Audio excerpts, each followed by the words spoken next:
Jarryd.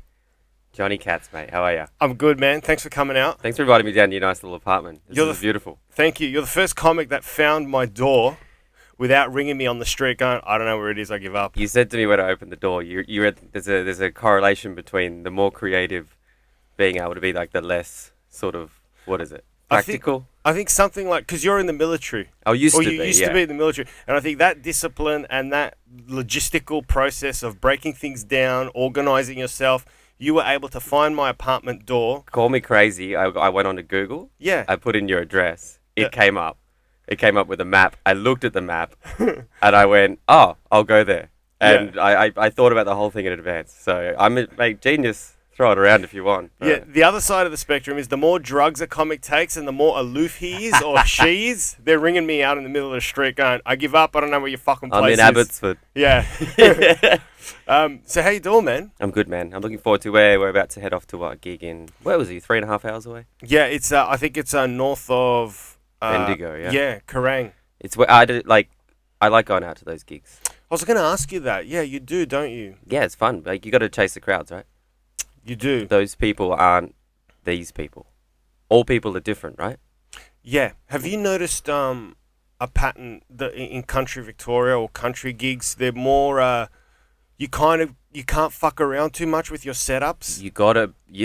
I think like it's about trust building, right? You got to build some form of equity with them like quite quickly.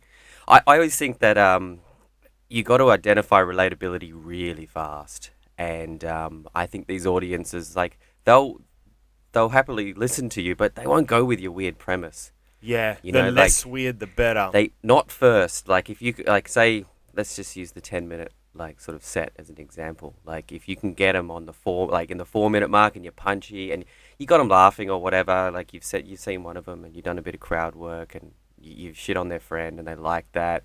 Then they might go with like, hey, I thought about this, and like let's break this apart from 7 different ways. But if you open with that. Straight away, like you can just lose them, and I don't think that's a bad.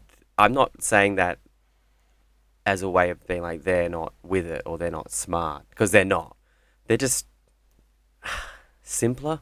Is that what do you think on that? Without disrespecting them or doing them any disservice, there's probably a better word, but I can't pick up. But simple is maybe I'm struggling as well to find the word, but I know exactly where you're going. But there's a level of like doing well on stage into these places that doesn't exist in the city. Like I've seen people piercing themselves, like in pain, like their sides literally hurt, and like I've seen a lot of city comedians find a new level of bomb where that people just don't know what they're talking about.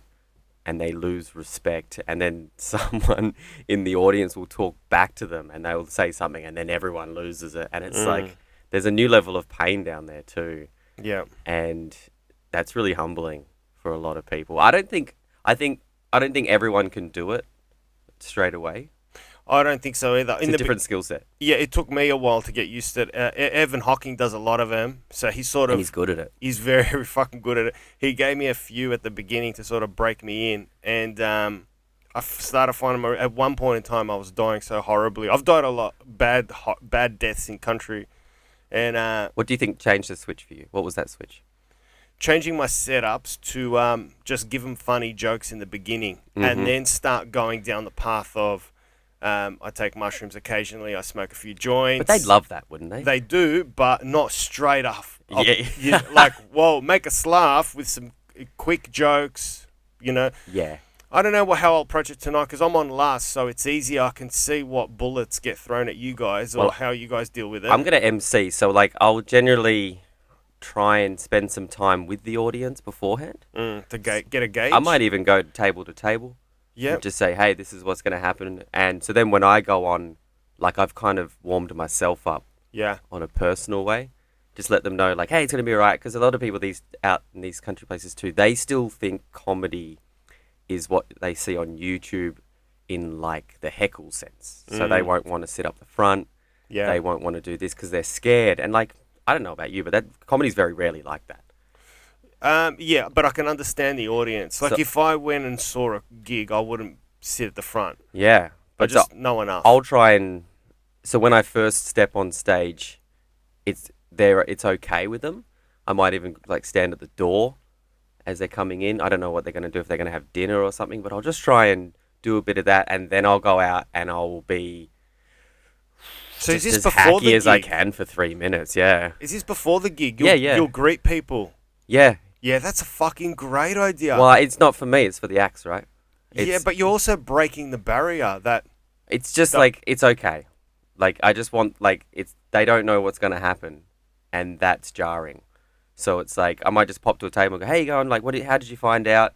Oh, what is it? Like, she bought the tickets. It's your birthday. Okay, cool. Yeah, no worries. You want me to say something? Oh no, I won't say. Don't worry about it. I won't say something. You know, like it's just like do a little bit of crowd work on a personal level and not in front of everyone, but just and then when I walk on, I can get to the point quick because that first act's got to come on, do 7 or whatever, and that's it. That's what it's about.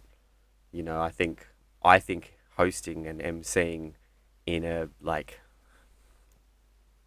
it might sound wanky, but it's like yes, it's not about you, but it's about the audience. And if you can just like get to the point, break it down, like if you MC really really well, someone should come up to you afterwards and tell you that you should do comedy. You know, like they'll be like, "That was great. You should really try doing comedy." And you're like, "Motherfucker, I have been like, well, you know," and that's why you think I'm good. It's a fantastic compliment, and it shouldn't Yeah. be taken the wrong way. I love it. Brad Oakes told me once he received a weird compliment. Someone came up to him in the break in a very popular comedy club and said, "There's no toilet paper." They felt comfortable enough Because they to thought he was approach- staff. They thought he was everything, because that's what the master of ceremonies is. He's the master. I love that so much. Yeah, I was going to ask you, do you think it's a credit to you that you're just? I think a lot of people say this about you on the circuit. You're easily likable. You're Do like they? that. That's yeah, good. That's good. I mean, and you've got this face that's it's just easy and like you're just the cut of the mold, the normal. Like this guy's got to be likable. He's just your every favorite son at the barbecue. Does that make sense? Like, well- you're just easy on the eye. You're not challenging. You're not like you don't come out like Jim Jeffries at MC. Like, all right, cunts. You're just really likable from the get go. I think from like that's obviously a plus, right? If Absolutely. I'm upset about that, then there's deeper shit going on. Yeah, But absolutely. I think in a longevity sense of like, hey, do I want to do this full time? That's going to get an issue because, you know, like with that exact thing, it's going to be hard to stand out. So, like, that's something I'm going to have to figure out whether I need to challenge myself.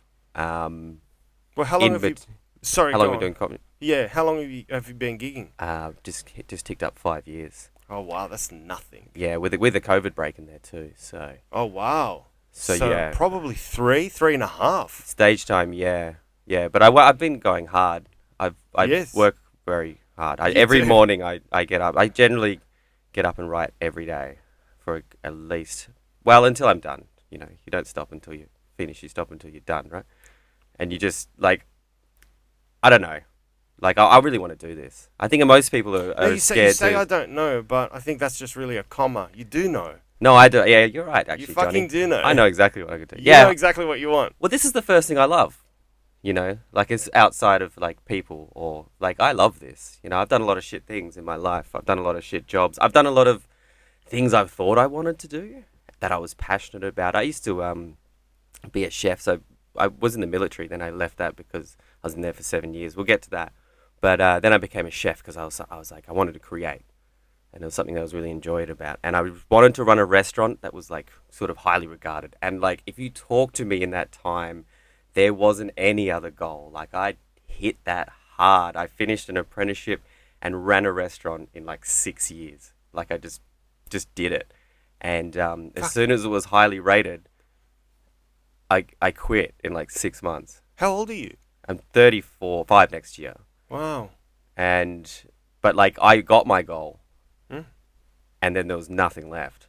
And I went, and I left the industry to get out of it because I was like, Did you feel like you completed it?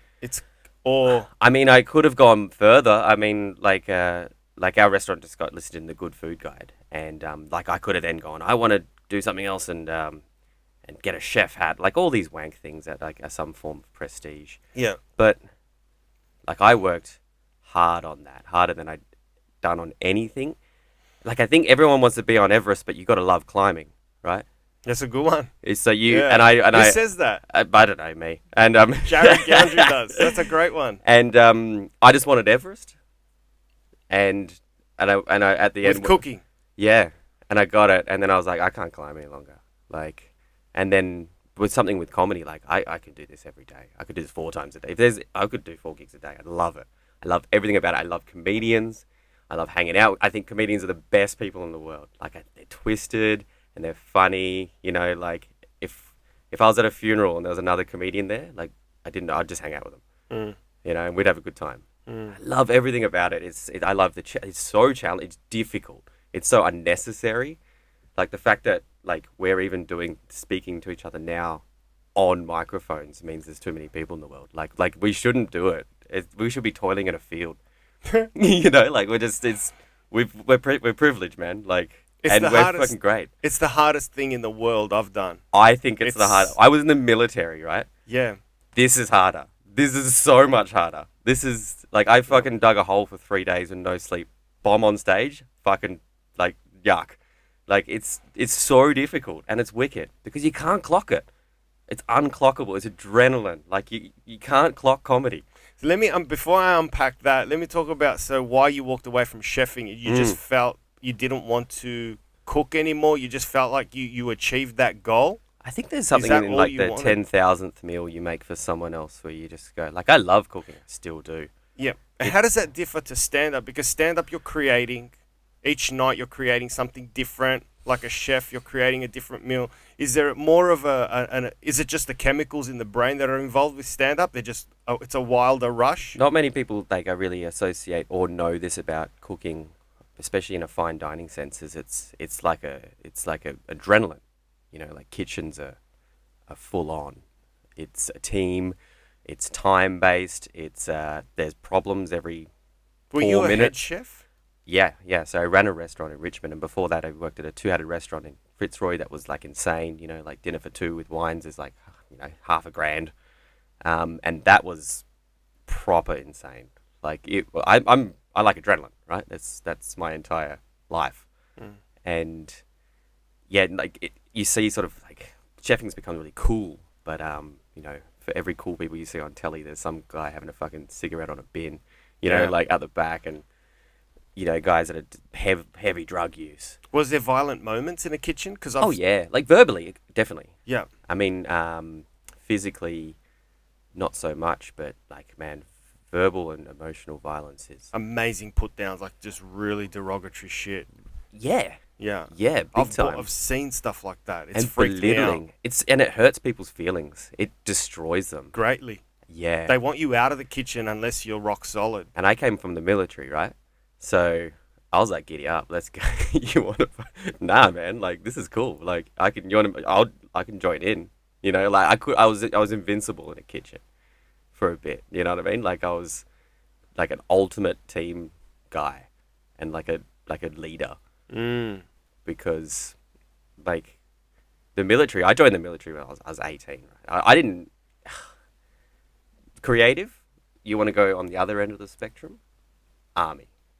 Like there's not much creativity there at all, you know. So you joined the army at 18? Yeah, well I joined to get out of I was living in Perth. All my friends, Perth's pretty devoid of culture. I won't say that in a bad way for, you know, all my friends there, like, but in a creative sense. It's come a long way, but my friends got apprenticeships, they went to the mines, they did this, they did that. I didn't want to do that. I didn't know what I wanted to do, but I knew it was bigger than that. And I couldn't start that journey because I wouldn't get out.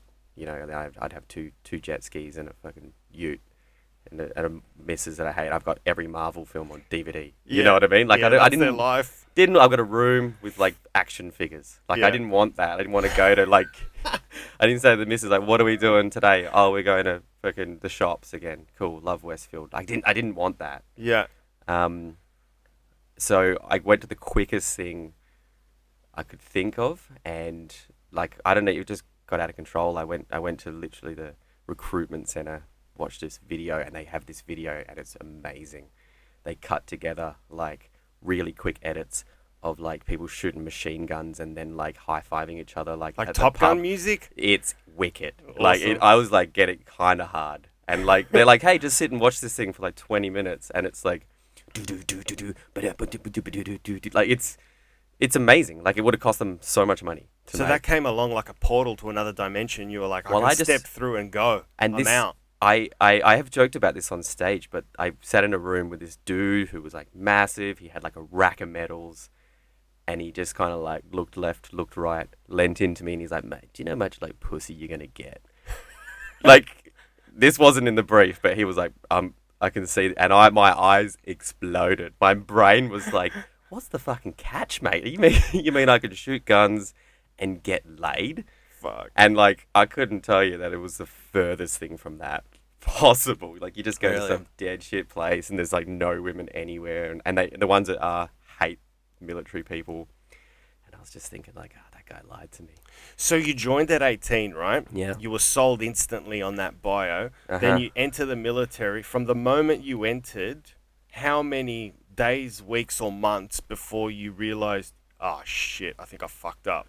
Well, the first day is really interesting. So you get on a bus and you like drive into this like camp, like this in the middle of central. It's near Wagga Wagga, but it's just outside. And you're on the bus and you got like, everyone's got crazy hair and stuff and beards. And then as you drive into the bus, there's like formations of people with shaved heads, like running and, you know, like, and then you drive past the obstacle course and there's people like doing that stuff. And You're then painting Full Metal Jacket in it's my mind. that, mate. Gunnery Like- Hartman. like, Was don't- he the one that leant in and go, you're going to get a lot of pussy, soldier?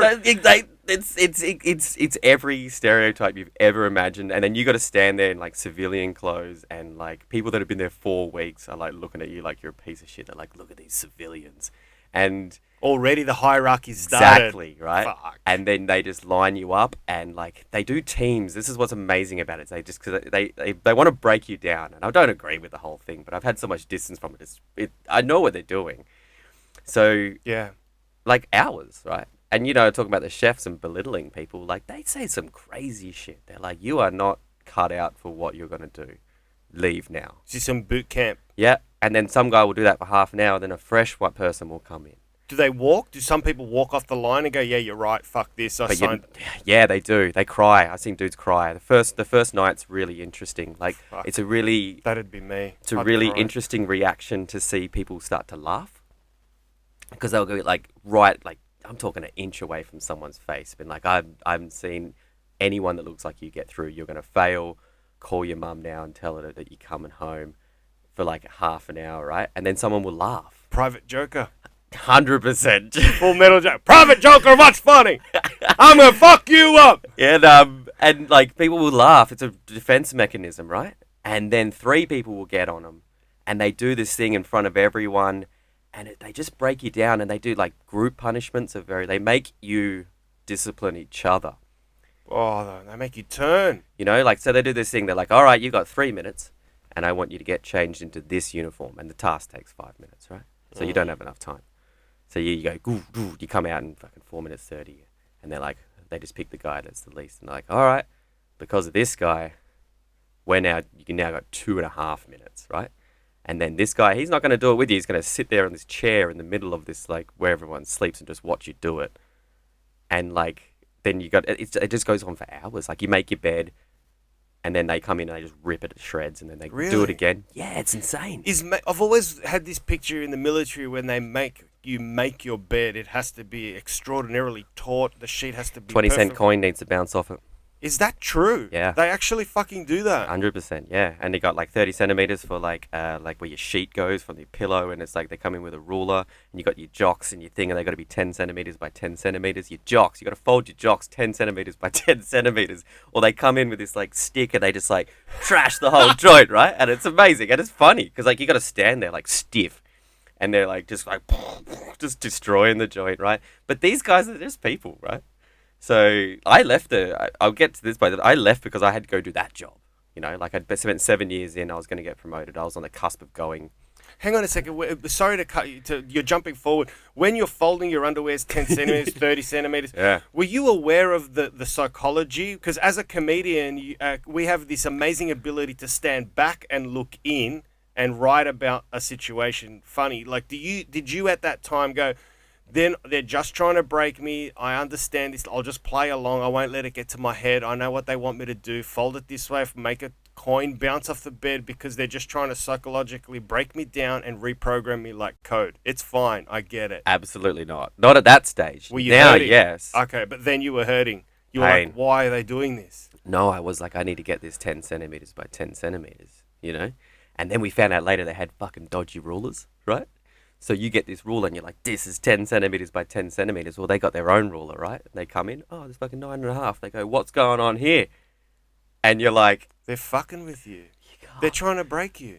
I did it. Like, I did it. Like, I was, you know... Fuck. I know. Cheeky buggers, right? And then they do crazy stuff like in the toilets, you could pull the back of the toilet off and there was like a stack of pornos, right? And then like this rumor like spread everywhere. Like the pornos are here. And then... like that, like within 3 minutes, everyone knows about it, right? They put them there, and then they're like, rack everyone up, and they're like, we found out that someone smuggled in pornos, right? And they're like, who's gonna take the blame? Like we need to know who brought the pornos in. I said, no one's brought the pornos in. And then people start owning up for shit that they haven't done because they're like, we're gonna stand here until we figure this out, and you know it might be 3 hours. And you need a piss, right? So all of a sudden, they're like, we'll give you some time to talk about it amongst yourselves. And then people are like, I'm going to own up for the pornos. Because, like... I want out. I just, like, let's just move on. Like, move on. Like, who did it? And then people start turning on each other, right? Fuck. They're like, well, who fucking did it? And they're like, I don't know, who heard it first? Like, boom, boom, boom, boom. And then, like, that's all part of it, right? Because I don't even know what they want. Because, like, one time they did something similar and then someone said, hey, I did the thing. And then they come out and they're like, don't be a fucking liar. Like, you didn't do the thing. Throughout this whole process, were you just in survival mode? Or 100%. Were you also doubting why you ever joined? I didn't have time. I was tired. Like, Wow. It was like 6 a.m. They, like, you get like a bin, like, wake up, yeah, in this, like... A bin? That's Full Metal Jacket again. Yeah, they love. I mean, that's all based off. You know the story behind Full Metal Jacket, the drill sergeant. Yeah, he's an actual drill sergeant. They brought him in as an advisor, and then they fired the other actor. They're like, no, get him in. He's amazing. Yeah, like Kubrick gave him the first 20 minutes. Yeah, amazing. He goes, this is so good. I'm going to put this at the front of the script. Yeah, and it's like that, and all of these it's pretty funny. Like now looking back on it, they just say some funny stuff and. Like, they set us up one night, halfway through this basic training, which goes for 80 days. They're like, you can go down the pub and have 2 beers. No worries, right? They're like, this is your first freedom. Congratulations. We did this big, like, it's called a high wire confidence course. So you're on ropes and stuff, like, really high. And they're like, oh, you're at the midway point. Go have 2 beers. We're knocking off for the night. Everybody has, like, 6 beers. Like, you just can't, like, we're just so full of testosterone. And we're just having the greatest time. But also through this process, we are forming this bond that is unshakable. You know, like we're in this together and like it's tight. And we're all having like 6 beers and then we're like, shit, we got to get back, right? So everyone gets back. They're all there. They're just like, oh, yeah, you did the thing that everyone's done every single time. Okay, cool. Stand in a line until someone pisses their pants. Fuck. Someone pissed their pants, man. Like, how long were you in line for? Hour 40, I reckon. After 6 beers, right? Yeah. Haven't had beers in like 40 days. They're like, well, we're going to stand here and whoever pisses their pants, then you can go to bed. Fuck. And like the 10 minutes before someone pissed their pants was pretty full on because everyone's like, just like you got to stand straight. Like, you're just like, people are like buckling and shit. And is that twisted? It's twisted, but I'm going to ask you a question anyway. As twisted as it is it required teaching to get young men to point a gun and kill people that they've never even met? That's what it's all about, man. So it's a necessary evil. You have to do that to young men to get them to a situation where they're going to kill for you. Exactly. or in the name of like all these outdated things like patriotism and nationalism and Mm. foreign interests. Yeah, yeah, because what they want to, what they've studied over a long period of time is that the the closest bond people get on the battlefield is for their mates. It's for their friends. It's for the people next to them. Like these all last stands for like the cause and all this sort of stuff. It's very, very outdated. Well, that's why Band of Brothers and Tour of Duty were so essential viewing growing up, because you realized, yeah, it's the brotherhood. Yeah, and that's forged through this, and it's the But those, sorry to cut you off, those stories are etched in ancient Greek as well. I'm just thinking 100%. about Troy and the Iliad, and yeah, it's just it's the person, you're fighting alongside. Well, there's an old saying that being a soldier is the oldest job in the world, alongside prostitution, right? And that's why they go hand in hand. Yeah. Because like it's like I'm a big history nerd. I study history every day, and Yeah. yeah, Isn't it brilliant? I love it, man. And So right. like violence and this like war is very crazy, and it's a very unique to our species, and it's evolving constantly, and they've got it down pretty good. Hmm. Like this whole thing of like stand in a line and piss your pants. Can I ask you? This is it's. I think it's an interesting question, and I don't know how you're going to answer it. But go through your training in your head again mentally. What would it be like if there were 20-year-old women alongside you as well? Well, that's the next phase, right? Because I was in the job, so my job was infantry combat. So Yeah. there's lots of different jobs in the Would military. the chemistry be the same? Well, I was the last job to introduce women, and they did that while I was in, and people were freaking out, and they literally flew in these two Canadian soldiers, females, because they've had females there successfully for 20, 30 years or whatever, to brief us on what it's going to be like once there's women around, because the military is very, very toxic cultured. Like I say this, and I hope anyone who I serve with doesn't mind. This is just my opinion, but it's crazy, and it's masculine.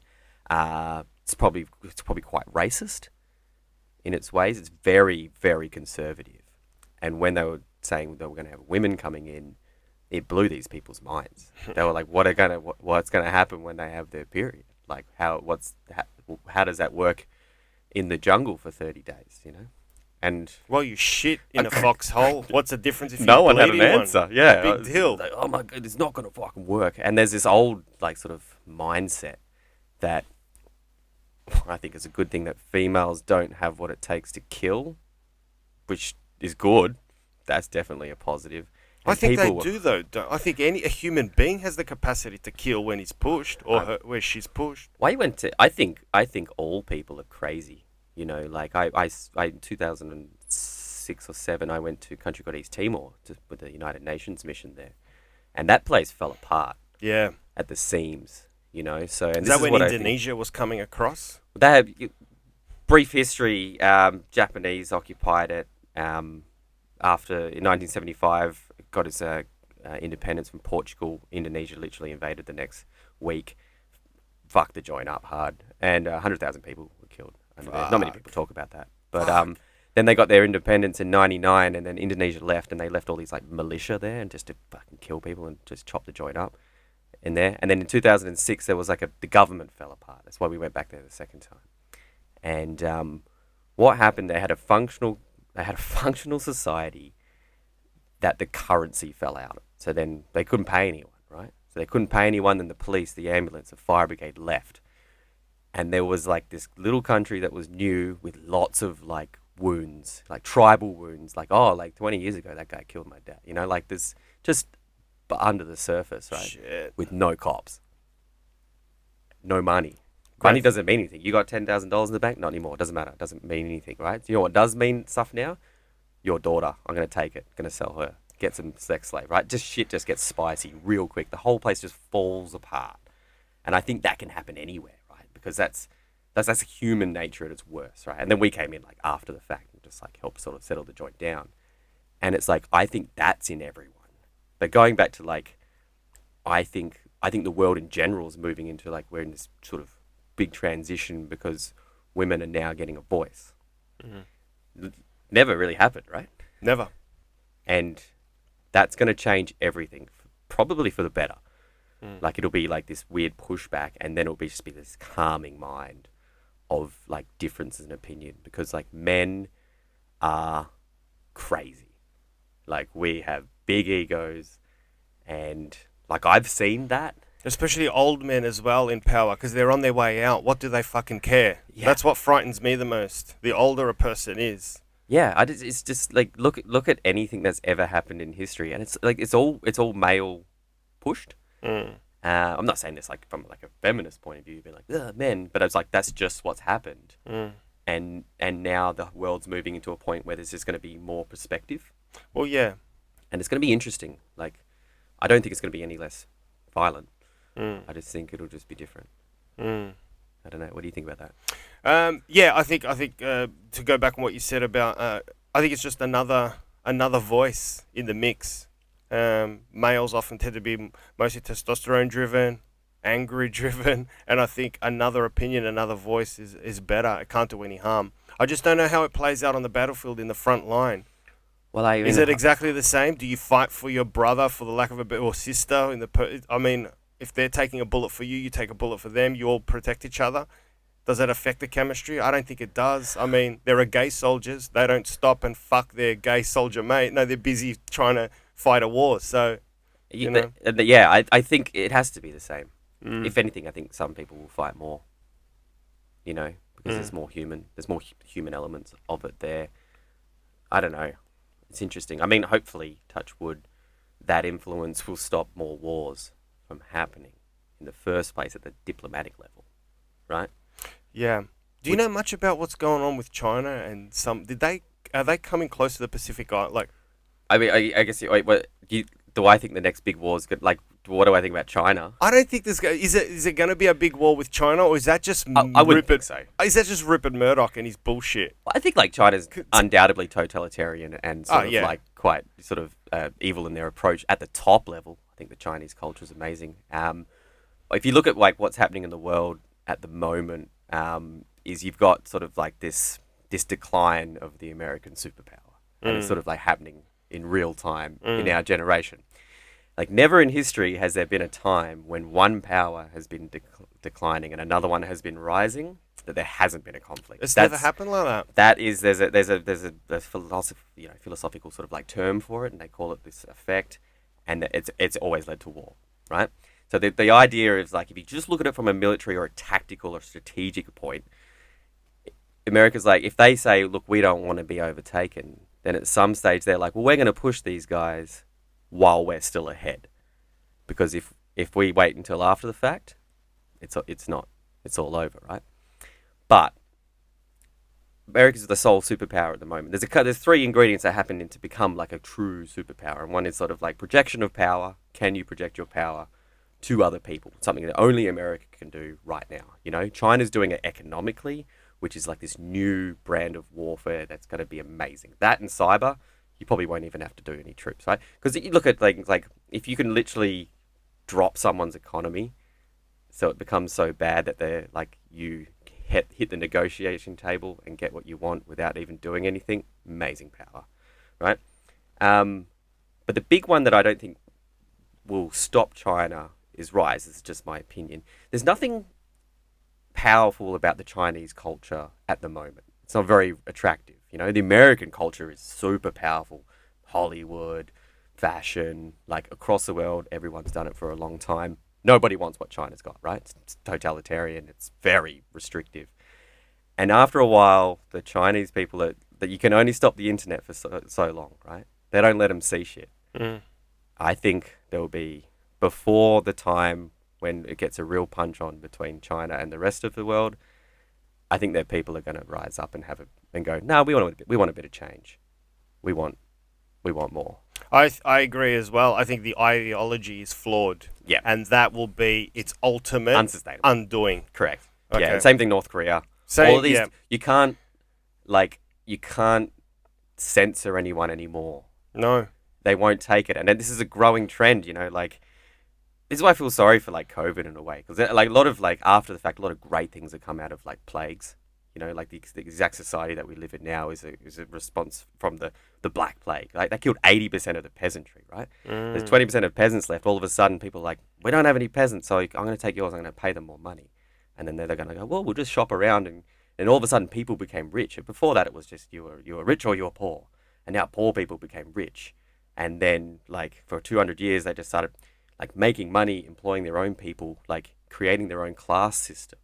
And then, like in the 1700s, the French get a bad name for being like wars, but they don't. They just lose because they're fucking brave and they get in there and they give it them all and they just fuck it up, right? Yeah. But they're good to go. They punch on well, but they chop their king's head off. Do you know how fucking insane that is?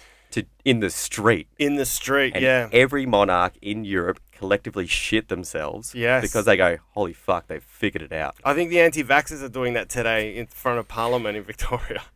They cut someone's head off in the street. They cut them all off. They're like, hey, sort it out. Boom. That Yeah. is mental. And it sent shockwaves everywhere Yeah. because these people, peasants, aren't peasants anymore. They got money and they said for ages, stop taking our cash, stop taxing us. And then they went, cut their heads off, and then democracy came. It's funny Because all the aristocrats are like, hey, we better listen to these guys because Exactly. they fucking figured it out. Because that's what's happening now. Like, there's ads on Seek that they put it online as a joke, but it was no joke. They said, no, it's no joke. We will pay that. $90 an hour they're offering for a dishwasher for a high-end restaurant. They're struggling. Take the power back, baby. We've got a shortage at the pub where I pour beers part-time. Struggling for decent staff. Yeah. And how good's that? Yeah, it's great, man. Because like people have been ripped off for years. I got ripped off as a chef. Yeah. Like classic industry. Horrible. Now, fuck them. So how do we get rid of comedians so that we get all the work? How does that happen? That's what we did. Like COVID came along and we just out-scienced it. You know, Yeah. like Mother Nature's like, oh, you're putting shit in the ocean. You're heating the joint up. I've got the plan, right? I'll just get rid of like, you're weak. Yeah. You know, like, the old people with all the money, Yeah. get rid of them. You know, we'll start filtering it down. And then what do? Science. Yeah. And she's like, well, fuck you. Like, don't worry about it. I don't know. Like, have we need a comedian shortage? Yeah. How do we do that? I got no idea. But so anyway, you left the military and you came across to stand-up. How did that happen? Did you realize I'm not being creative enough, or? Nah, I wanted to do it forever. Oh, really? Yeah. You know when you'd like... Way back when? Just when you're in the shower. You know when you think, like, what could I be? It was always that. Like, I was funny in the army. I was too funny. I was too funny for it. You know, like I've killed in the army. Like, I have not like people, but like I've crushed. Yeah, that's what matters. Yeah. So if heckles were medals, you'd be like fucking painted. Heavy, mate. I'd be falling over. Like people were like I used to crush a lot, and like I wanted to do it. You know. So it just begins as an addiction, doesn't it? Comedy's so addictive. Yeah. Do you know that's why COVID was so tough? Because we had to go cold turkey for something that we had we didn't want to. Yeah. Yeah, it got cut away, and I didn't want to stop. Comedians complained a lot about COVID, and we're not doing anything like important for the world. Well, Oscar was running his secret gig. He didn't give a fuck. Hilarious. Yeah, and people were getting around it. Oh, yeah. No one cared. There were a few people that didn't care. They just rocked up and did it. Yeah. I was living down the coast. I wasn't here. But, yeah, I've done it a couple of times. I would have done it, but then the science started getting to me, and I'm like, they're probably all unvaccinated. I should get vaxxed before I go to that gig. And then by the time I got double vaxxed, everything opened up again. I got an interesting question for you. I reckon what if COVID went for 2 more years, right? Hard lockdown, 2 more years. Let's say 4 years, right? And then they come out and they go, hey, we've got this secret poll. COVID's going to go away forever, but we got to kill 100,000 people. And you don't need to like ever know where they are. They're from some country that you've never heard of. Would you swap that? Secret poll, yes or no? It'd be interesting to see the results of that. Yeah, that's like, what are you really asking? Would I kill to get my freedom? I guess who wouldn't? Exactly. It wouldn't be fucking 100% no, would it? No. Yeah. And then you start thinking about that, and then you get people now that are like, oh my God, like Americans like dropped a nuclear bomb, and they're like, well, they had to stop something, you know, like people were dying, and they're like, we've got this really evil thing that can stop this other evil thing. Like, what do you do, right? That's like war's really interesting that way, right? It's. I completely agree. I think, Hiroshima and Nagasaki. Fuck, man, it's brutal, but it had to happen. Yeah, I mean, is it any 'Cause more brutal it's- if you do that by hand? 80,000 people died in Hiroshima and like fucking, It's just That's more clinical, but there's still crazy. blood on your hands. But that was necessary blood. Yeah, absolutely. But I think what I want to know is, would you, let's say, okay, where are we? Saturday, late November. There's a new variant out. It's called the Omicron variant. I heard about that this morning. What if it keeps mutating to the point where the unvaccinated are mutating the virus back and forth like hot potato? Do you then pass a law saying, fuck you and your civil liberties, you're getting vaccinated, we're going to break down your doors and vaccinate the unvaccinated for the greater good? That's a very difficult question. I mean, I have on purpose don't want to be in that position to make those calls. I think people who are in politics are definitely insane. Yeah. I think that to even pursue that as a job is like twisted. To be like, I'm good enough to run this is mental. And to go, but to make those decisions. I'm always weary of people's egos. Right? And you can't get a bigger ego than a politician, yeah. Exactly, right? But they pretend they don't. Yeah, of course they do. That's why I had that joke. I haven't worked it out yet, but every politician should take a handful of mushrooms on live TV just so we can see what's behind the ego and why they want to go to Canberra. And if it's a real valid reason after they're finger painted for 3 hours, spoken down into childlike, That's amazing. then we'll be like, all right, yep, you can Off go to you go. Canberra. And they got to work as like a waiter for like 3 years. Yeah. But like not in their teens, like it's like in like 32. They just got to take a break and like, because like in 100 years, people got to look back on us right now. This is the beauty of history. Like, what are we doing now that's mental? There was a time there where if you got sick, they're like, drink your piss, and now we're like, that's crazy. So what are we doing now that in like 500 years is considered to be like really outdated? Right? So they're going to look back on this period of time, and this is going to be a talking point. That time that we beat a pandemic. Like this is the first time in history that we've done that. Plagues and things, pestilence is a very natural part of life. It's almost like a backburning in the way that a bushfire works, right? I think. It's like a natural... Yeah, man. Because we're the only species that protects our weak, right? Yes. Yeah. So, and now we're like, this is the first time we're really doing that mass. Yes. Because this COVID thing was like, hey, you got old and sick people and people that have already got conditions. Hey, we'll come clear them out, and then the species can move on. We're like, nah. So we're going to like look on this in 100 years and be like, especially this vaccine thing is really dicey because like we are also like now the most privileged we've ever been. As far as like 200 years ago, our opinion, people didn't have opinions. Like not us. Especially women. And if you were slightly less than middle class, you had no opinion. It didn't even matter. We are talking and it's going to go on the internet. Yeah. And anyone could listen to it. That is incredible. It's freaky. What makes this look outdated? Like what's happening in 100 years when like they're like, hey, they used to do podcasts. That's crazy. Yeah, that's weird. But what makes this look like the Walkman? I don't know. I think some physicists describe the internet as just a global telephone system where we all share information. That's more like everyone's yelling at once. It's just everyone's opinion all the time, constantly, and it's adolescent. It's making but opinions. The technology's adolescent. There's more information. There's so much information that there's a term for information that's not correct. Yeah. And more so, I believe less now. There's more information. Absolutely. I'm skeptical on everything. I'm like, hang on. Someone said, who was it? Neil deGrasse Tyson. Love that guy.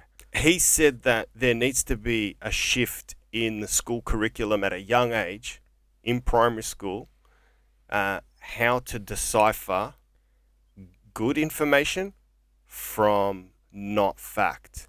Amazing. How to discern the difference.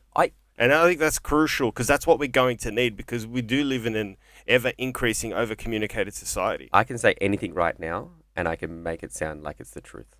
Probably. And someone will listen to it and go, yeah, I heard that someone say that. Now I think about this thing. I've gone onto the YouTube. I found something else. It's like I'm so skeptical of everything now. I don't know what's true. In a world where there's more information, I take less in. Yeah. but you're not. You take most things. I know you have a process like this. Like for example, I believe I'm in the middle of the bell curve Okay. when it comes to the vaccine. Mm-hmm. I understand it's necessary. I understand that we have to take it, but I also understand that it has killed people. Mm-hmm. But I also understand it's a statistical improbability. However, it killed someone that I knew from London, and it's no longer a statistical probability anymore. It killed a gorgeous friend of mine who had 2 kids at only 34 It's years real. of age. It's real. She died from taking AstraZeneca. Mm-hmm. And the BBC reported that it was actually the AstraZeneca that killed her. Her name was Lisa. She was a reporter. I met her at a few gigs. And yeah, so now I'm like, this is no longer a numbers thing. It's a human being that died. So I understand and I sympathize with the unvaccinated. But then David Attenborough kicks in, who's narrating the savannah, Yeah. who's narrating this life and saying, if they don't vaccinate, the virus will mutate. Mm-hmm. They need to vaccinate. Mm. So it's time to just go, hey guys, we've got to close the doors. You either come in or you're fucked. We have to all vaccinate now. Well, they're essentially doing that through economic means, right? They They can't pushing. say you have to have it, but Now what they you gotta- can say is you can't fucking do anything, Yes. and that's That's politics, isn't it? well, You know the over 12s got vaccinated now. My brother couldn't take his kids to a pub for a meal because they're like, oh, no, now it's over 12. right. 2 weeks ago, it was over 16. I like how my favorite part of the whole COVID and the whole vaccine is where the politicians go, all right, you guys just police yourselves. You know, they're like, hey, we'll hand out a fine. You just got to make sure you got to do these things. And there's like people that work in cafes. There's like 17-year-old girls that greet you at the door being like, I'm just checking these health documents. When is that your job? Like, why is that? It's all on us. I work at a pub and I had the most lebo-looking guy come in with like chains cooked on ice. I go, I need to see your vax, dude. Yeah. He goes, my phone's fucked, bro. I go, you need to have a vax. And he goes, yeah, I got the paperwork. And he pulls it out and he shows it's crinkled like snails have been eating at it. And I look at it and I'm like, thanks. Snails have been eating it. Yeah.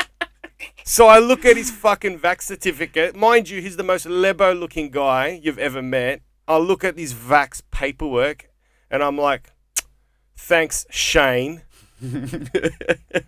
Fuck. Which lebo have you met called Shane? Whoa, you reckon he's got a dodgy? Yeah, of course. There's no lebo called Shane. My favorite rhetoric of the remember when we were on the percentage race, you know, and then like all your friends on Facebook are like, get out and get bloody vaccinated. Like, I want to go do my hobby. And it's like the guilt that everybody took on themselves was really amazing. That's an interesting part of society where we started going, like, it's not the first, I mean, people say we feel divided at the moment. It's like, it's not. Go back to the 1930s and have a chat about fascism and communism. Like, you know, it's fucking people punching onto the streets, you know? Yeah, and man. it's like, we're not. It's way worse. It's just what happens, right? Human beings just divide. And like we were policing each other. Like there was like people going, oh, I can't believe like I'm at the shops and there's groups of people from the same household. Like people are calling each other out on shit, and it got spicy. Hey, there's gonna be a lot of people in 3 years looking back on their behaviour during this pandemic and going, oh, I was a bit of a dickhead on both sides. Well, you've experienced it firsthand, breaking down a human being with brainwashing. So yeah, it's easy. It's easy. It's done and dusted. I thought I mentioned this. What does that say? Do you have any like thoughts on that, on the species of like who are we as a species? Like, oh, we're pieces of shit. You know, there's are we pieces of shit in this amazing position though that we can comprehend how the universe is here and what it's made of? It's bizarre. It's so crazy. Like you know? a bag of particles, slightly more intelligent than a fucking ape. And like 1 in a million people are good. You know what I mean? Like there's this old saying that. Do you reckon 1 in a million? This has got to be on a soundbite. Only 1 in a million are good. Yeah, and I'm not part of it, right? You know, I'm not one of those good people. Yes, you are. No, but you give me power, right? Okay, there's this old saying: absolute power corrupts absolutely. Yeah. Okay, so you give me like I'm a king or something, and I can just do whatever I want all the time. I might be good at that for about 6 months, And then at the 8-month mark, I'm like, no, I want another wife, you know. And then I'm like, no one's stopping me, right? And then by the 8-year mark, you know, like I'm just making shit up on the spot. Yeah. People, I'm gonna kill that guy right now in front of me. Pleases me, you know. Like I don't know anyone that could like handle that. The heyday was the Roman Caesars. Some of them were fucking cooked, Love man. that, man. Some of them were bananas. You know, the Colosseum used to have a guy that ran it. Like, he produced the Colosseum. Like, he got the axe, right? So they would be like, last year, you know, we had like the guy fight the other guy and they won, and like, you know, we need to up that. Right? He's probably been reincarnated as a comedy promoter now. He runs some dodgy club. And Some he's like, no, shit give me gig. a type 5. You know? where acts are dying. Once at the And he Colosseum, doesn't care. Get a sound system. Nah, fuck it. once at the Colosseum, they had 300 Praetorian guards, so like special forces Romans, fight 300 Panthers, right? Insane. And then the people in the break, Absolute power. they had a corrupts. break, right? They had a break. And then the people got the food, they came back and they had a few drinks and they got a bit like antsy. And they were like, come on, get the show rolling. And they're like, fine. So they got out some slaves and they just slit the throats in front of them to like just as a bit of like halftime show because they wanted more death. They were fucking fighting 300 Panthers and it wasn't enough. And then like, can you imagine when the Colosseum eventually shut? Could right? you imagine half-time at the Colosseum, Oz kick, little kids? You'd be like, oh, if a lion doesn't come out and eat these little cunts, Johnny fucking Cash, hell.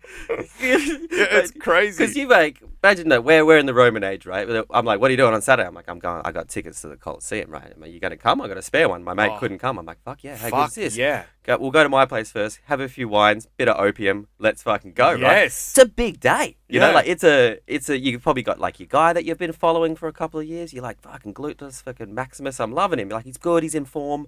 I think he's going to beat this guy with a net. Like, it's fucking insane. You probably got, like, a foam finger. Like, there's just, like, food, and it's a good time. They had figurines of their favourite gladiators. It's like action figures. And chicks used to shag them. Like, they were, like if I wanted to treat my missus to a treat, like, and I had money, I'd be like, I'd bring one of these gladiators home, like this fucking dude from Gaul, you know, like a beast. He's a human beast. He's killed heaps of people. And I'd be like, hey, babe, got your present. Have this for the night. You know, like... That was normal, wasn't it? That, what made it? Do you think it was religion that made people snap to their senses? There's a big thing about like people were free back in the day. The rise of Christianity took everything down. That's my mum's opinion was like it was carnage back then because it was before Jesus Christ and his rules and his message of love and all that. Because just over the bay where Greece was, it was just as fucking crazy. Like at that time, Greece was you weren't a man until you swallowed man milk. And that happened. Yeah. Imagine that. Like, oh, my Lord. I'd be the oldest 12-year-old. I'd be 40. You're 48. I'm 12. Hey, you're a man? Yeah. Yeah. Me too. 13, you got to take man milk. Yeah. And there were these statues in parks of ancient Greek gods with erections. And every Sunday, girls would sit on them to lose their virginity, and everyone would go to the park and then have a barbecue, I guess. But that's why the people are so... that we're only... What happened with the rise of the sort of the religions of the book, they call it, from the original book, you know, spans Islam, Christianity, Judaism, and all these sort of stuff come from these original sort of like old texts, and they offshoot, is that they created modesty from the pagan ways, which were just like having a fucking good time, and only probably from the 60s and the 50s and after the time when we got into a really big punch on and a really big blue, and we started dropping bombs and blowing shit up, when we're like, hey, let's wind this back. Like we've been, because like the most craziest time and the most like evilest time was when like devout Christians just tortured and killed other devout Christians because of like different sects. Yeah, I was reading a whole book on torture the other day, and they were just like, get crafty, you know. There's like more people coming up with more ways. Like, what if we just break them on a big wheel? And they're like, hey, that's good. I haven't thought about that. That's a good one, you know. Like, that was done. Well, like, once again, like on a... What else did you read? What other tortures were there? Because I read, my dad used to be in the military, and he parachuted into Cyprus when the Turkish invasion happened. Yeah. Was that like 70s? Yeah, 74 or something like that. And he told me that he goes, his mate was captured and the Turks tortured him. And I go, what'd they do to him? They go, they're fucking cooked. They boiled an egg and then they took it out with tongs and put it under his arm and made him close. I'm like, that's fucking, thinks of that? Love.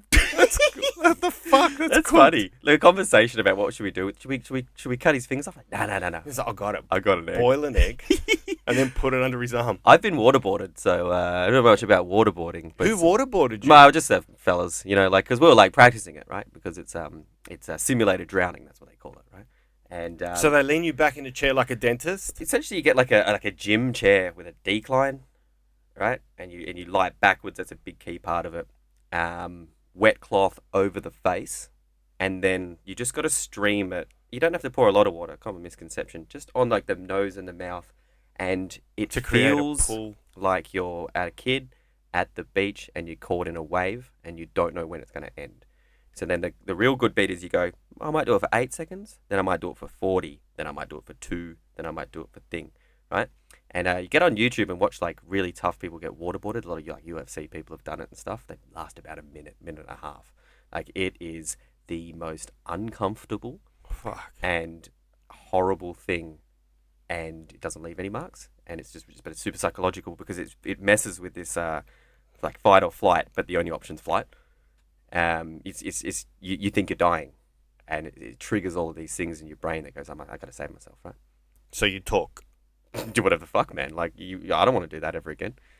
Like imagine if they said, "Oh, you're gonna talk to me?" All right, I'll talk to you. That's not what I wanted. I wanted more back on it. Like, so is this just mates in the military waterboarding each other for shits and giggles? Yeah, and because like we were like, fuckers. Yeah, exactly, just for fun. Because like we might have, you might have needed to do it, right? So you got to get asked, but we just sort of figured it out, and we're like, this is this new technique. It's illegal at the time, I believe. Not to do like in people in Australia, but like obviously shit that happens anywhere else is a whole another matter. You never saw anything freaky that disturbed you from the military, like PTSD. You never saw any battle or anything to fuck you up. Nah, I think that's what positive. I think about a lot.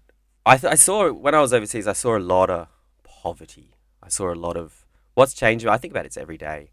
Is I saw a lot of like I won the lottery of genetics.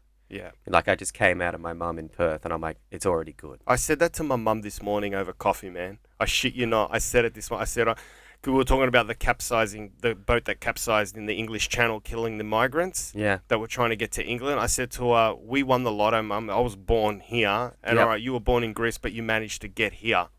Like my eyes opened and I was in a first world country. And I just feel like everyone who's I'd love to just show the unvaccinated what real no freedom is. Like what it really means. That's why I'm so passionate about doing this comedy thing, because like I can do what I want. Like I've already. It's the other end of the spectrum to what you're doing. So you gotta fucking do folding it really your underwear good. within 10 centimeters with a ruler that was out. Yeah. At least they didn't leave it in the toilet to fuck you up when you measured your cocks. You'd be like, fuck, I'm shrinking. What's happening? That's why I always use this analogy every single day. That comedy is exactly like war, right? Because like you can win it. I've seen people that in comedy that win every single battle that they ever go into, i.e. gigs and crushing, and lose the war because they don't have any logistics, right? Can you explain that again? That's kind of deep. Say that again. So, what's your point?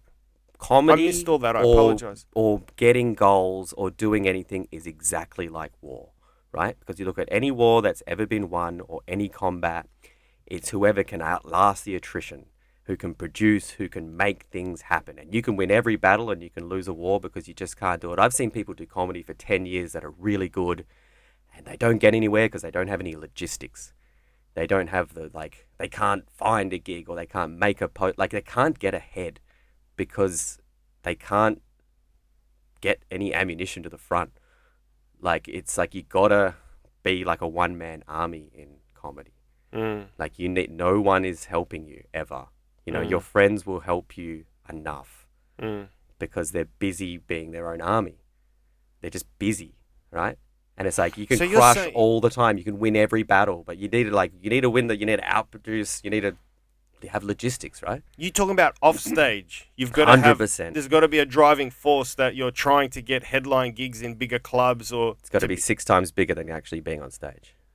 Okay. I think it's got to feed the machine, right? Feed the machine. So in your down, if you crush a gig, it's not enough. The next day you need to be contacting clubs, putting yourself out there. Can I come and showcase in Sydney? Can I come and do this? Where's my next challenge? Where is it? What am I going to do? How do I keep going? How do I capitalize on what I've just done? Like, yeah, you can win a battle, you can seize the ground, but then how do I fucking occupy it and like build on it? You know, like you gotta. No, I don't, because it. I think it's hard for me to do that.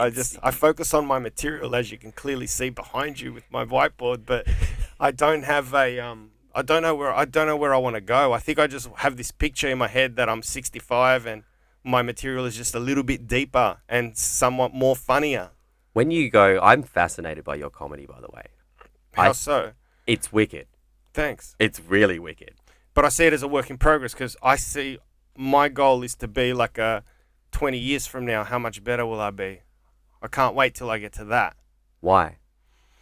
What about now? I think I'm just starting to take a few steps into the deep end. Okay. Like, I'm fascinated by Louis C.K. at the moment. I'm listening to everything he's been doing. Yeah. Because he was doing absurd, stupid comedy, and then slowly over the space of 2 to 3 years, he went from only having 45 minutes in 15 years to within 3 years having 5 hours. What changed for him on the let's say on the work front? Exploring his innermost feelings on stage. To being what? So being truthful? Yes, and honest. Like, even if it doesn't sound right, like his epiphany was, he'd come out, his first moment of awakening was when he went on stage and he said, I can't sleep, my kid's an asshole, I fucking hate kids. My kid's an asshole. And then it went off from there, and he started finding... So yeah, I think that's what I want to do. I want to explore myself deeper, what I think on certain issues. So do you find that as a I guess a genesis point for making more material using that rule? Do you need to then go identify what you actually care about, what you actually hate, what you like? How does that work in your head? Exactly that. Like, write just opinions, but you don't want to be preachy. You just want to craft material. I think it always starts big. Right, but then you got to separate the attitude enough to then apply the craft, which is the writing side and creating where are those punchlines, right? Yeah, and it means bombing a lot in open mics. Because I'm at that stage now. I've got some stuff and it's good, but I'm not talking about what I want to talk about yet. Where do you want to go? I like best case scenario. Is that what where do I want to go with my career? Career and material, both. I would love to be really cult. You know, like I would love to go to any city, anywhere, and 50 people come because they just want to hear what I've thought of next. That's nice. I don't want to have big things. I don't want to do Rod Laver. I couldn't think of anything worse. I mean, like, money's okay. I mean, that's not something that drives me. No, money doesn't drive me either. I left a big job. Yeah, so that's interesting. Because I got paid a lot in the military, and then I had, like, I guess some form of prestige success as a chef. Yeah. And now I've never been happier. Yeah, you could have been a millionaire, dude. If you were fucking smashing your restaurant at what, 30? Yeah. I could have opened stuff. I could have made, like, I think I had the know-how to, and the drive. I'm a very driven man. Oh yeah. I know that about you. Yeah. I can fucking feel it. But I've never been happier. Now, and that's the only metric in which I think has any substance. That's your ruler. It has to be, doesn't it? I think anyone else who doesn't do that is due for a real sort of collision of themselves when they hit around 45 and they go, well, fuck it didn't really work out what I want, and I've got a wife now, and like, we're not that intimate anymore, and like I'm kind of looking elsewhere, and everything's kind of happening at once, so I'm gonna buy these cool shoes and get a boat. And just try and like fill that void.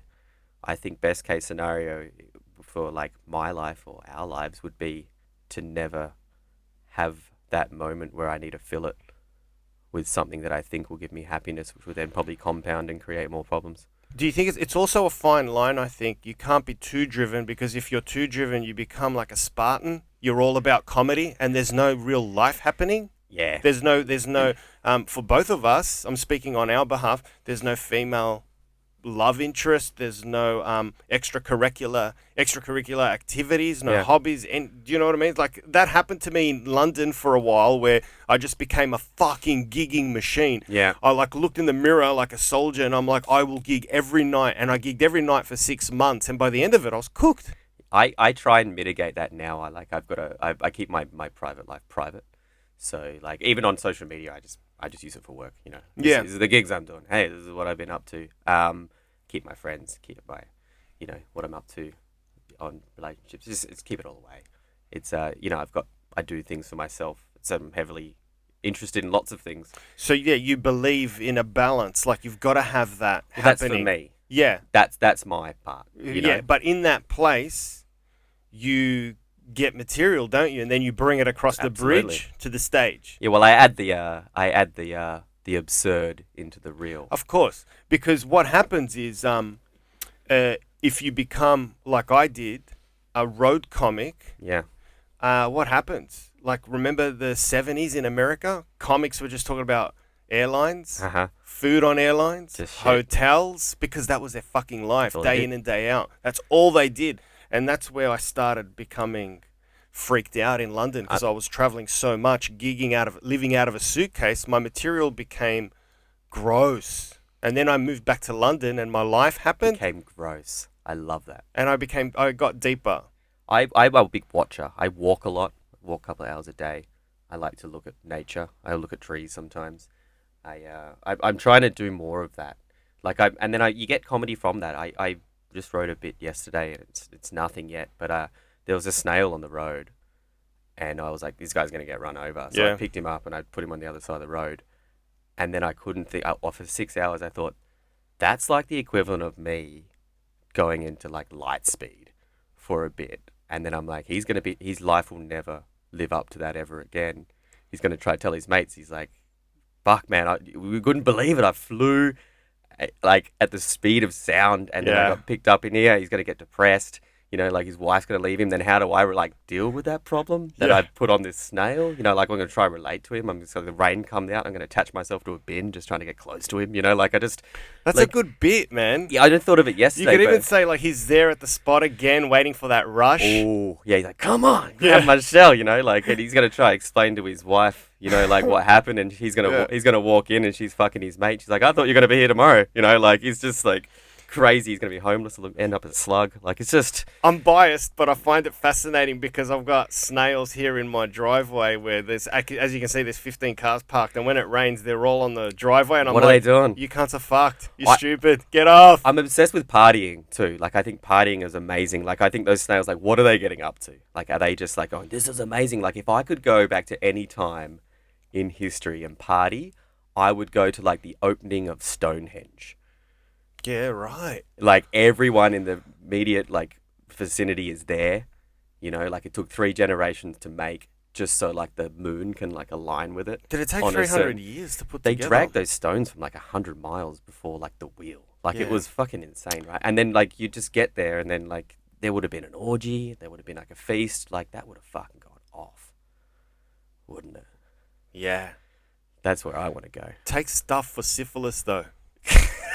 That's because every time I Who cares? You live until you're 38. Like, just yeah, fucking- they drop at 30. Yeah, I Yeah. remember like ancient Greece used to do that. There was a town, I think it was Athens or oh no, it was a proposition by Socrates. He said, "Let's all have an orgy once a year." Of course, Socrates, you're so fucking ugly. But he goes, "Let's all have an orgy blindfolded, bear children, Yeah. and that way those children belong to the village. Jesus. They're not like solely." Because he felt that the society is flawed because we've all got our children and we're putting too much on them. Whereas if we all have an orgy once a year, we bear children, they become the village's children. You're in this orgy, right? So Johnny Katz, you're Yeah. back there. You're And having a No, I had the same thought you did, and then I you're was having like, a peek, "Gotta right? take syphilis medicine." No, but you're blindfolded, and they're like, "Hey, just like, Oh, just you get it done." peek. Oh, I'm definitely having a peek. Yeah. I'm like, oh shit, it's Socrates again. Same time as last year. Fucking hell. For sure. Oh, I love it. So Stonehenge, hey? Or I would just go back to like the Colosseum. No, I right? love it because I drove past Stonehenge a couple of times, and Like it just captivated me. Like I'd go see like Mozart's first gig or something, you know, like imagine when he's just on the scene, Like, you gotta see this guy. He's amazing. He's deaf. Like, fucking, why does he do that? I don't know. Like, it's just incredible, you know? Like, Was Mozart deaf? No, that was Beethoven, I think. Or one of them. both of them? I know both of them. Beethoven. Beethoven was deaf. He's deaf, and he's he's making music. Yeah. Like, why? Like, I don't know. But he's doing it better than anyone's ever done. Yeah. At this point in time. That's fucking. It's gene mutation causes brilliance every now and then. Like Einstein, I think. Oh, but his brain was built differently. Mozart. Interesting fact about Mozart. Weird. The guy was weird. Yeah. But in a good way. Like bit Greek Italian. He used to put his finger up his girlfriend's ass before he went on tour. Before it was cool. Just to have something to sniff while he was on tour. He said. And I'm like, that's so filthy and hot at the same time. He's like, you filthy fucker. That's how you want to love a woman. He's like, oi, babe, we're going on tour. I love you, like, baby. That's cool. He's like, but I just want someone to remember you by. I'm deaf, so I need, my sense of smell is amazing. I want, and she's like, oh, look, he's got a lot of good qualities, but yeah, just likes to finger me apart every now and then. He's a good guy. He's a good listener. Oh, fuck. Oh, Jesus. I don't know. Going back, I like the Colosseum thing because that was phased out. So eventually people went, hey, we went too far with this, right? Yeah, that's great. So 300 Panthers to, 300 guys versus 300 Panthers at one stage. Which means there was a period of time where they started phasing out the Colosseum. I wonder if the Panthers would be intelligent enough to work out what's going on and gang up on the others, like work together, would they? Or I don't know the result of the match. But is there a record or record? The Romans were amazing record keepers. But that's why they preserved everything just so good. But when they were phasing out the Colosseum, there would have been these hardcore fans being like, "Hey, we probably shouldn't do this. Like, this is getting a bit insane." They're like, "What? Oh, it's not fucking hurting anyone." You know what I mean? Like, it's just a bit of fun, bit of slaves. You know, it's like they're the same people that are like, "Hey, we probably shouldn't rename cheese." You know what I mean? Like these real conservative bunch. That are like, it's just fine. Like, it's fun, right? Yeah, those two at a bar, fucking lefties, taking away our gladiators. What, we're not allowed to kill them anymore? We just got to defeat them in battle? Like, fuck, this game's got soft. Yeah. In the 80s, it was great. Yeah, that's a good one. In the 80 AD, it was good, man. Yeah. That would make a good sketch. I was fascinated by all of those like crazy history things because like I think like the next sort of phase of like human sort of development is obviously definitely technical based, but like what's going to happen when like look at it took like 50,000 years for people to be like, hey, instead of this spear, like use a bow and arrow. They're like, hey, good idea, you know? And then like the first plane was like flown in like 1911 or 1912. And now we're on the moon. Now we're in fucking the moon, right? Yeah. So everything's speeding up. Yeah, Moore's law. Mm-hmm. And there's a point. I don't know if you know much about something called the singularity, but it's like technology. Who was it? Kurzweil? I think so. Yeah, but it's like technology is increasing so fast that sooner or later they will invent things that are obsolete by the time they invent the thing that replaces it. Yeah. And they're like, they're gonna have to make new jobs. Like we are on the cusp of a sort of financial big breakdown because the problem with our economic system is it's built on growth. Okay, so the stock market, humans are amazing. They built this thing called the stock market, and they're like, how do you control it? They're like, we don't. It's crazy. Aliens come down. They're like, all right, cool. Like, what are you guys getting up to here? They're like, oh yeah, we've got climate change. They're like, that's a good sign. You know, you hit the climate change part. You'll get through that. Like, you'll just figure that shit out. That means you've done industry well. You know, and then like we've got this economic system. They're like, interesting, and they're like, it's built on growth, and they're like, hey, but like, isn't that in problem with the climate thing? Because like you can't have more because the solution to the climate thing is less. Mm-hmm. So there's going to be this point where some big decisions are going to get made, which will drop out the financial system, because like the good thing for the economy is to keep buying shit you don't need. More, always more, and then get some more, right? So that's going to fall out sooner or later. It has to. It's built to fail. Yeah. And will that be our lifetime? I think so. Can technology put some sort of brake or cushion the fall somehow? Like slowly? Like there'll have to be some form of like, you'll get money different.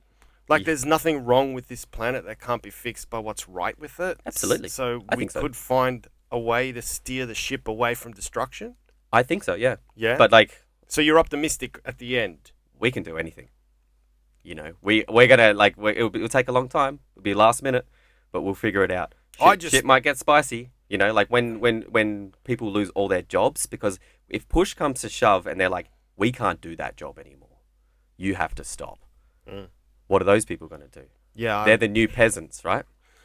They're going to start pushing back, get the power back. Right? Universal income system or some shit like that. Right? They're saying something like that. Yeah, I think that's the way. And like we'll be fine because we're in first world countries.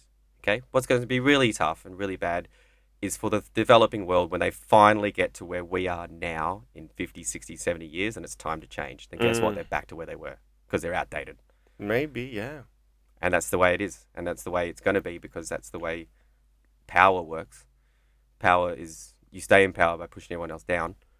America's really good at that. In the 1980s, Iran and Iraq had a war together. And they sold the Iranians weapons and then they gave the Iraqis targeting information so they could kill each other. Yeah, better. Yeah. Both of them. They're like, yum, yum, yum, you know? Uncle Sam's push them both down, right? Yeah. Yeah, it's clever. It's very fucking clever. Do you think we're going to have, seeing as you've been in the military, so that you've got an expert opinion on this, but do you think there will be a full-blown war, or we're just going to have proxy skirmishes here and there?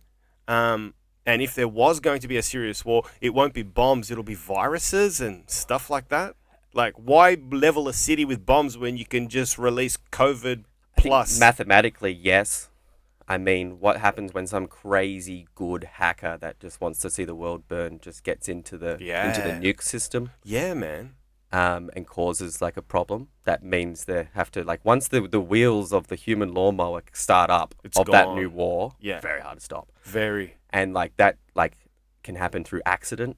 There's a big, I think that'll probably be like, I mean, mathematically, that's my favorite quote from Albert Einstein. I mean, it's been accredited to him. No one really knows if it's true. Is they go, we got no idea what the weapons that the Third World War will be fought with, but the Fourth World War will be with sticks and stones. That is him. He said that. It's I've read his bio. It's gonna. When there's never been a point in history that someone's had a decisive weapon that hasn't been used. Is that a good thing though that they've got him? Because you know that once I use one, the game is over. Well, so no one wins. There's a big theory that I subscribe to that nuclear weapons have caused more peace than pain. Yes. Because of mutually assured destruction, right? So as soon as, like, when you can start swapping cities, that's crazy, right? Yes. And then it's like, who's going to start that? Like, it's like a boxing match where you go, if I punch him, he's going to punch my family. So, like, let's not do it. So what do? You have proxy wars. Like Russia is getting Belarus to fight. Shit like that. I mean, it keeps it all going, right? It's the way of the world, right? We like fighting. Everyone's fighting. But then you do it too much. Europe did that. Europe fought. Europe's very violent. It used to be. And then they had their fill. They went all the way. They went all the way, baby. And now, look at Western Europe now. They don't like it. They're not into it anymore. No. They've done it. They clocked it. They clocked the game. Hitler clocked the game. He did. And you know what the Russians did? Fuck you, right? Yeah. They leveled that joint hard. Japanese were like the craziest race on earth. Amazing people, the Japanese. Amazing innovators. They took the Kool-Aid all the way and they got fucking destroyed. They did. And now look at them. They got like wear weird clothes and like do peace symbols. Like it fucked their entire culture. And they bounce back because they're amazing. But it's like, so sooner or later, the lessons from those things will go. So I think in like 100 years when these world wars, there's people alive from World War II, right?